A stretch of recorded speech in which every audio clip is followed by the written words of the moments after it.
വിഷ്ണുവിന്റെ എത്രാമത്തെ ബർത്ത്ഡേയാ? 31ാമത്തെ. കഴിഞ്ഞ 30 വർഷങ്ങളിൽ എന്റെ ബർത്ത്ഡേ കടന്നുപോയത് ഞാൻ അറിഞ്ഞിട്ടേയില്ല. ആഘോഷിക്കപ്പെടുന്ന എന്റെ ആദ്യത്തെ ബർത്ത്ഡേ ആണിത്. രാഗിന് വന്നില്ലായിരുന്നെങ്കിൽ ഇതൊരു സാധാരണ ദിവസം പോലെ കടന്നു പോകുമായിരുന്നു. എനിക്ക് പേടിയാവുന്നു. എന്റെ ബർത്ത്ഡേ ആഘോഷിക്കാനോ? ഞാൻ ആദ്യമായിട്ടാ ഇങ്ങനൊരു ഹോട്ടലിൽ ഈ സമയത്ത്. രാഗിനിക്ക് ഇഷ്ടമില്ലെങ്കിൽ ഇവിടുന്ന് പോയേക്കാം.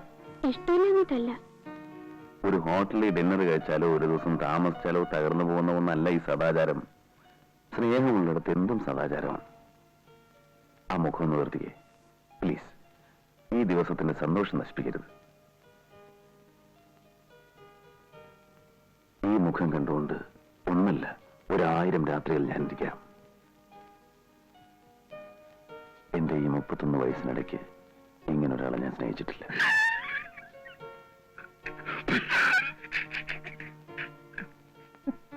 എടാ, വിവരം കിട്ടവനെ ദൂരെ എങ്ങനെ പോയിരിക്കടാ. പോടാ.